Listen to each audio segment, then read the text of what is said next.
The median American heading into retirement right now has approximately $185,000 saved. Not the average, the median, the true middle of the country, the figure that is not distorted by the person who sold a tech company and is now skewing the entire bell curve for everyone else. $185,000. The average retired worker currently collects $1,975 per month from Social Security as of January 2025. Add 4% of $185,000, which equals $7,400 per year, or $617 per month, and you arrive at a retirement income of roughly $31,000 annually. That is what an entire lifetime of following conventional financial guidance looks like for the median American. And here's the thing that makes this video genuinely worth your time. If you have any money invested right now in any account, in any fund with any regularity whatsoever, there is a genuinely strong probability that you are already outpacing these people and have absolutely no idea the competition is even underway. I am going to show you 3 specific, measurable, verifiable indicators that your portfolio is compounding faster than 95% of Americans right now. Not because you are doing anything extraordinary, possibly because you are doing almost nothing at all. And by the time this is finished, you will understand precisely why doing almost nothing is the most powerful financial approach most people will never attempt. Every competitive game has a scoreboard. Football has a game clock. Chess has a board position any grandmaster can evaluate within 30 seconds. Even poker has chip counts visible to every player seated at the table. Wealth building has a scoreboard as well. The difference, the element that makes this particular game genuinely unusual, is that the scoreboard is completely invisible. It operates every single day. It refreshes in real time. And the majority of people currently winning it have not examined it in years. The scoreboard does not reward attention. It does not care whether you refresh your brokerage application 14 times before noon. It rewards structural positioning. And that is the concept I am going to revisit throughout this video because each of the 3 signs I am about to show you is really just a different way of asking the identical question. Have you positioned yourself correctly and then maintained the discipline to step out of the way? In a few minutes, I'm going to show you something about the behavior gap that your financial advisor will never document in writing, because quantifying it would reveal why his role does not actually need to exist. But first, sign 1. And this one is simultaneously obvious and wildly underestimated. Sign 1 is simply this. You are in the market at all, and you have remained there long enough for it to matter. I recognize that sounds too elementary to serve as the opening argument of a serious discussion. Stay with me for just 60 seconds. If you have any retirement savings whatsoever, you are already ahead of 54% of people who acknowledge having 0 retirement savings at all. That figure does not come from an ideologically motivated research organization. That is Federal Reserve data.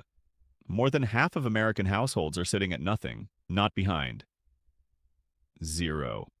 The starting line of the wealth race has been crossed by fewer people than most of us assume, because everyone we actually discuss money with, friends, coworkers, the people leaving comments in personal finance forums, is already biased toward the portion of the population engaged with the question. After surging 26.3% in 2023 and 25% in 2024, the S&P 500 followed that performance with a total return of 17.9% in 2025, completing 3 back-to-back years of exceptional gains, 3 consecutive years of double-digit returns. If you had money sitting in a broad index fund at the start of 2023 and you left it untouched, your portfolio participated in one of the most sustained equity expansions in decades. The people who did not, the 54% with nothing invested, watched their savings accounts generate somewhere between 2 and 4% while that window opened and partially closed. There is a parable I keep returning to when I reflect on this dynamic. A rice farmer in ancient China made a seemingly modest wager with his king. 1 grain of rice on the first square of a chessboard, 2 on the second, 4 on the third, doubling continuously all the way to square 64. The king, lacking any intuition for exponential growth, believed he was getting a favorable deal. The farmer understood that by square 64, the king would owe more rice than had ever been harvested anywhere on earth. Exponential mathematics does not feel real until you run it long enough to observe the results. Every year someone delays entering the market, they are electing to remain on square one while others advance. Not by a small margin, but by a geometric gap that widens permanently with every passing period. Accounts held for 20 years or longer average $283,200, according to the Employee Benefit Research Institute, a number that directly reflects the compounding effect of sustained, long-term participation. 20 years of consistency is the threshold where the mathematics begins performing the serious heavy lifting. And that threshold is accessible to anyone willing to begin. The average retirement savings across all American families is $333,940, but the median sits at $87,000. Only 5% of households with retirement accounts have accumulated $1 million or more. That median figure of $87,000 represents the actual score of the actual middle of the country. If your current balance exceeds that number, you are not merely in the top half. You are not average. You have entered the territory where the scoreboard has already meaningfully separated you from the broader population, and you almost certainly do not know it because nobody ever told you what the actual score was. The scoreboard being invisible does not mean the game has stopped running. Now here's where things become genuinely uncomfortable, and I want you to sit with this one because it carries real dollar implications that most people have never actually calculated. Sign 2, and this is the one that, in my experience, observing how money flows through organizations surprises people more than anything else. Sign 2 is this: your cost structure is already outperforming the people who believe they are investing intelligently. Most Americans who describe themselves as investors, those using a financial advisor, holding actively managed mutual funds, or enrolled in a generic workplace 401k that defaulted them into whatever fund lineup was most convenient for the plan administrator, are paying somewhere between 1% and 1.5% per year in fees. Some are paying considerably more without ever having examined that specific line item. Here is what that costs in absolute terms, with no abstraction whatsoever. Consider two identical $100,000 investments earning 8% annually over 30 years. One carries a 0.1% expense ratio, and the other charges 1%. The low-cost fund grows to approximately $983,000, while the high-cost fund reaches only about $761,000, to $61,000, a difference exceeding $220,000 lost entirely to fees. $220,000, not to a market crash, not to misfortune, not to a global recession or a tariff conflict or an election result, but to an annual percentage so small it barely registers when you first read it on a fund prospectus. The mechanism is almost cruel in its elegance. The fee extracts a percentage of your growing balance every year, which means it takes more money in dollar terms with each passing year without the percentage ever changing. In year 1, a 1% fee on a $100,000 portfolio costs $1,000. The investor notices the fund charged $1,000 for the year and moves on without concern.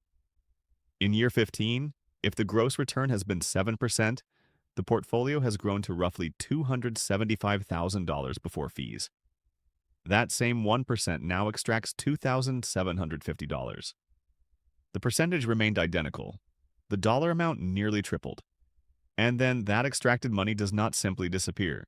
It carries with it all the compounding that money would have generated across the following 15, 20, and 25 years. A 0.5% fee difference sounds completely trivial on an annual basis, but it costs approximately $59,100 over 20 years and $165,800 over 30 years on a $100,000 initial investment. The gap nearly triples between year 20 and year 30 because the compounding engine operates against a larger eroding base in the later years. The cost difference between a 1% expense ratio and a 0.1% one represents a 22.4% loss of ending wealth after 30 years. Not 22% of your annual return. 22% of your total ending wealth, the thing you dedicated 30 years to constructing. But here is the reversal most people never arrive at. You believe the problem is that you have not identified the right fund manager. You assume the problem is insufficient talent embedded in your portfolio strategy. You conclude the solution requires more analysis, more research, more active oversight. The actual problem is that active management begins before the manager executes a single trade, because the fee creates a performance hurdle that most professionals cannot consistently clear.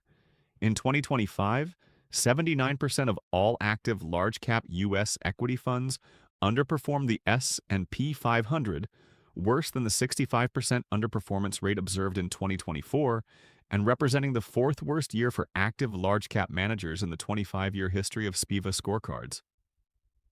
After 15 years, there were no categories in which the majority of active managers outperformed. None, across domestic equities, international equities, and fixed income. 0 out of 22 categories. And this calculation accounts for survivorship bias, meaning the worst performing funds that were quietly liquidated and dissolved are included in the analysis rather than erased from the historical record.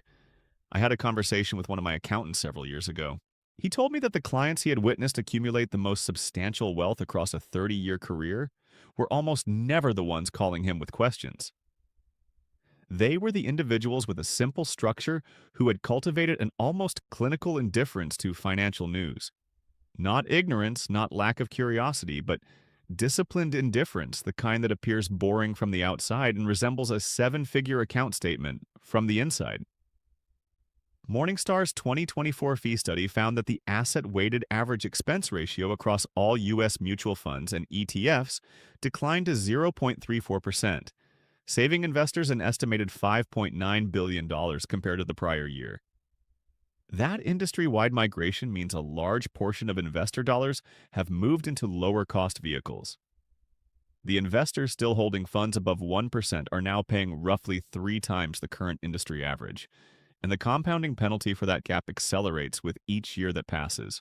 Sign 2 is this. If you are already positioned in a low-cost, broad market index fund, if your expense ratio sits below 0.1%, you are not merely saving money on fees. You are structurally outperforming the majority of the professional management industry simply by beginning the race with less of a handicap than they impose upon themselves. By the way, hit subscribe if you find this content valuable. Otherwise, the algorithm may never surface these videos for you again. Understanding these numbers and constructing a complete system around them are two genuinely different achievements. I had all of this data several years ago, the fee mathematics, the SPIVA results, the compounding tables. What I lacked was a coherent framework connecting the accumulation mechanics to the withdrawal strategy, because the accumulation phase and the withdrawal phase operate under entirely different rules, and most people treat them as the same problem requiring the same solution. That is what I constructed in the exit code. It is a digital resource, 8 chapters built on 50 years of actual retirement data, not generalized advice, not broad recommendations that apply to everyone and therefore meaningfully to no one, but a mathematical framework for calculating a specific date when work becomes genuinely optional. 2 elements from that resource connect directly to what we just covered. First, there is an entire section devoted to what I call the dynamic withdrawal method, which replaces the conventional 4% rule. The 4% rule was developed in the 1990s for a specific set of conditions, a specific portfolio composition, a 30-year horizon, and a bond-to-equity ratio that bears limited resemblance to what most people are actually building today. It is a blunt instrument being applied to a precision problem. And for individuals planning to retire before 65, or those facing longer drawdown horizons, it carries meaningful sequence of returns risk that the simplified rule completely ignores. The dynamic withdrawal method addresses that gap with a mechanism that adjusts based on actual prevailing market conditions, rather than applying a fixed percentage to a volatile and shifting balance. Second, the resource covers the lazy portfolio, the historically validated passive allocation structure that has outperformed the average active trader across every 30-year window in the available data. Not because it is particularly clever, but because it is inexpensive, consistent, and psychologically sustainable, which, as it happens, matters considerably more across a 30-year horizon than any specific investment insight. The exit code is available through the link in the description for less than a typical dinner out. Every year without this framework compounds against your position. And that is not a promotional statement.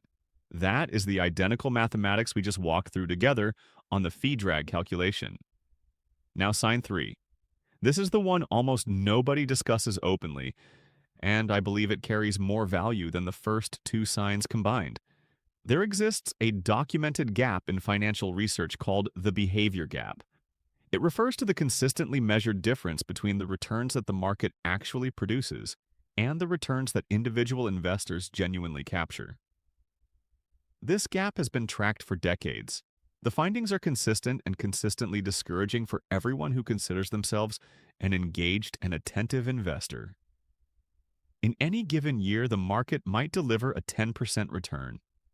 The average equity fund investor holding identical or comparable funds captures somewhere between 5 and 7% of that.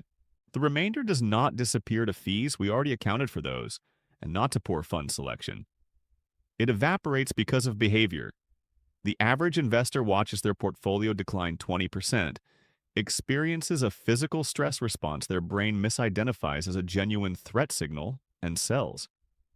Then they wait until conditions feel safer, which translates to waiting until prices have already recovered and they are repurchasing at a premium.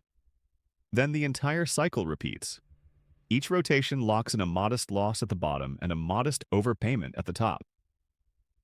Compounded across decades, that pattern is the wealth gap made visible. With dollar cost averaging, investing a fixed amount at consistent regular intervals, ideally through automation, you effectively ignore short-term market noise and virtually guarantee that you acquire more shares when prices are low and fewer shares when prices are elevated. That mechanism sounds deceptively simple. It is almost insultingly straightforward. But the structural power embedded in it is that during every market correction, during every event generating alarming headlines and widespread fear and the overwhelming human impulse to take immediate action, the automated investor is buying shares.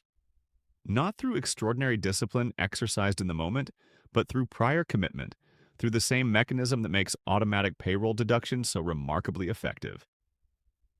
The decision gets made before the emotional response arrives, so the emotion never receives a vote in the outcome.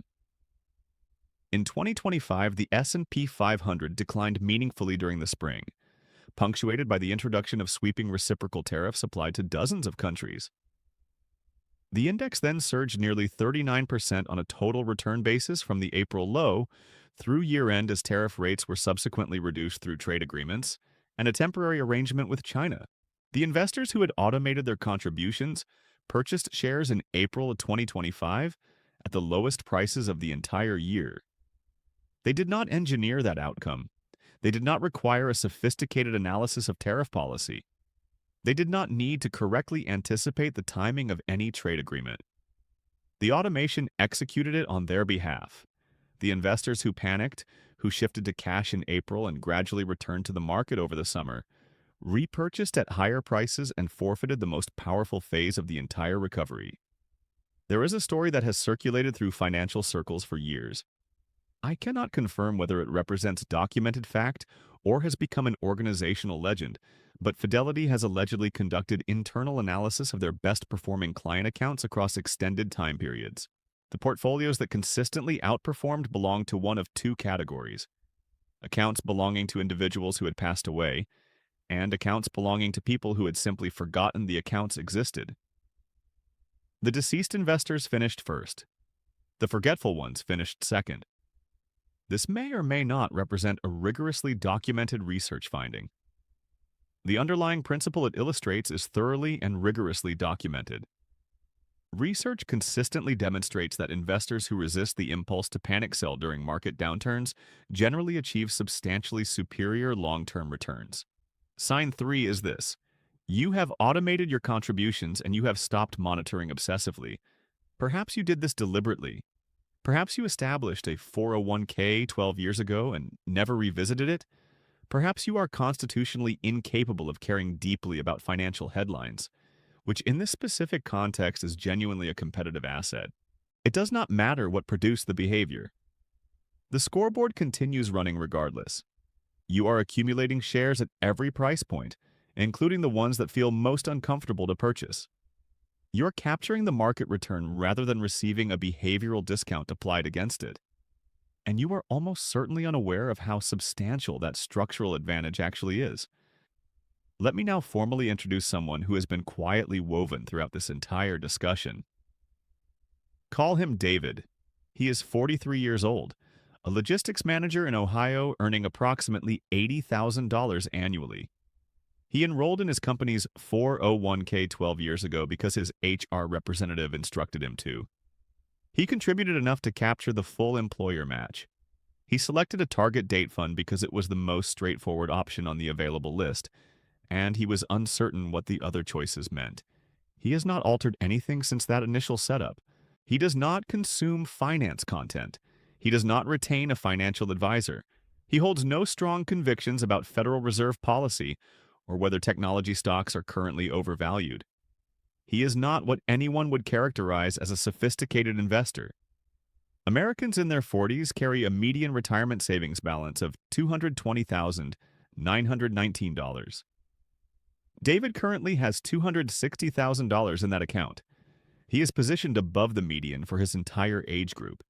He holds a low-cost target date fund with an expense ratio of approximately 0.15%. He has automated contributions running consistently. He has never once reacted emotionally to a market correction. He satisfies all three signs without having consciously intended to satisfy any of them.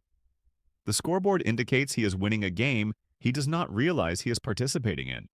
His only meaningful gap, and I want to be transparent about this because it is real, is that he has not thought carefully about the withdrawal phase. He has mastered the accumulation logic almost entirely by accident. What happens when he begins drawing down that account? In what sequence, at what rate, under what market conditions? That represents a different and considerably more complex challenge. But it is also a challenge most people would genuinely welcome having. Now the overarching revelation, the insight that makes this substantially more than the sum of its individual components. Each of the three signs we examined compounds the effect of the others. This is not simple addition. This is multiplication of advantages.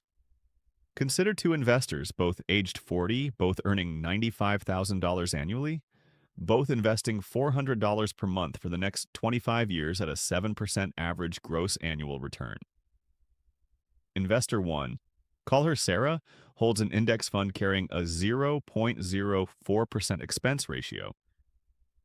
She automated contributions a decade ago and has not adjusted the allocation since. She navigated the spring 2025 correction without moving a single dollar. Investor 2, call him Marcus, holds an actively managed fund with a 1.1% annual expense ratio. He is an engaged, attentive, and diligent investor. He reads the financial newsletters. He shifted 15% of his portfolio to cash during spring 2025 because conditions felt uncertain and threatening. He returned to the market 3 months later at meaningfully higher prices. At the conclusion of 25 years, the combined impact of fee drag and the behavior gap, two invisible forces operating silently in the background of every portfolio, positions Sarah's final account somewhere around $580,000 and Marcus's at roughly $360,000 to $380,000.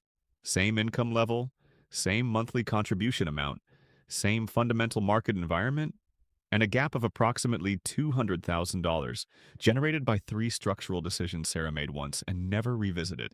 Federal Reserve data reveals that the wealthiest 10% of American households now control more than 2/3 of the nation's total accumulated wealth. The assumption most people operate under is that this is explained entirely by income disparities. Higher earners invest larger amounts and naturally accumulate more over time. But the data on cost structures, behavior gaps, and sustained time in the market suggests the genuine explanation is more mechanical than most people assume. The top decile is not 10 times more intellectually capable than the median American.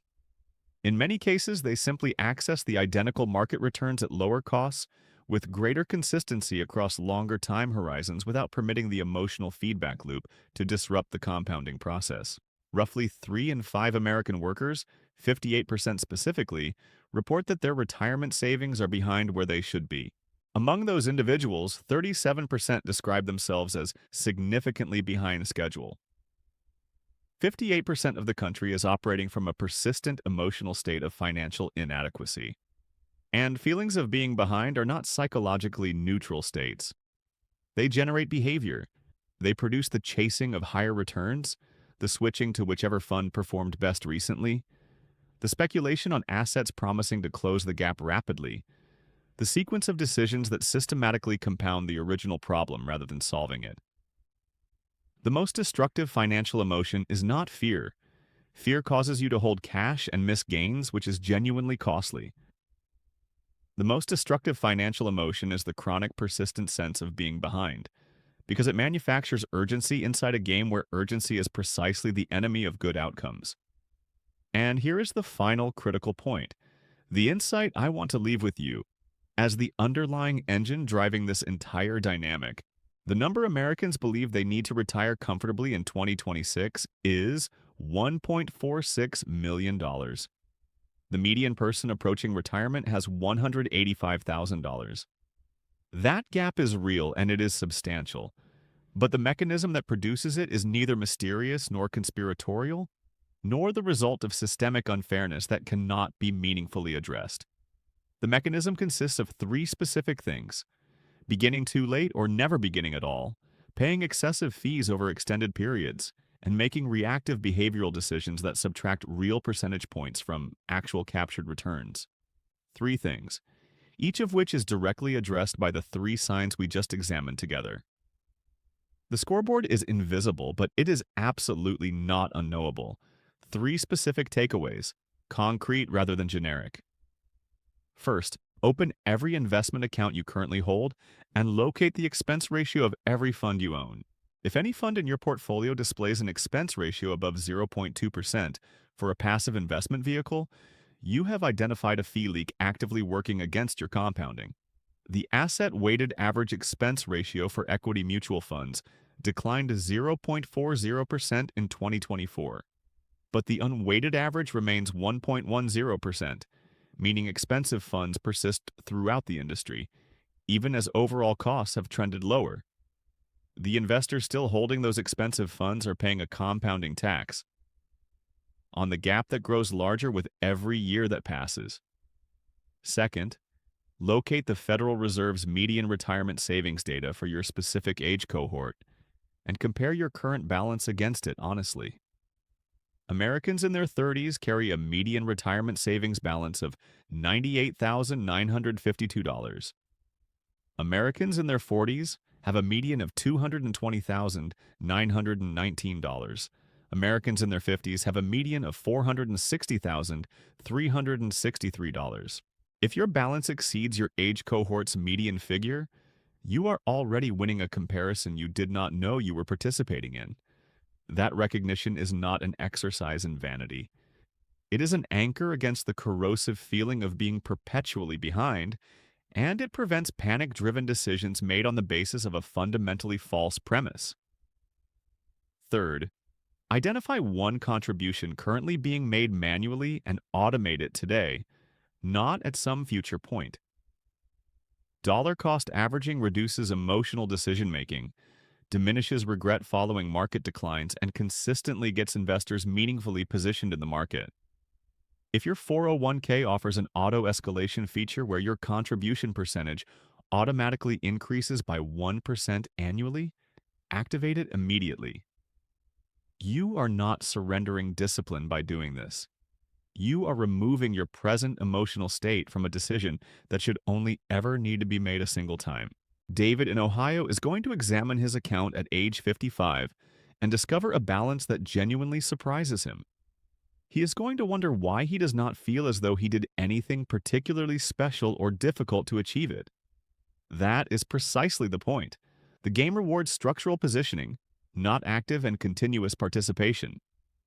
The scoreboard runs regardless of whether you are watching it.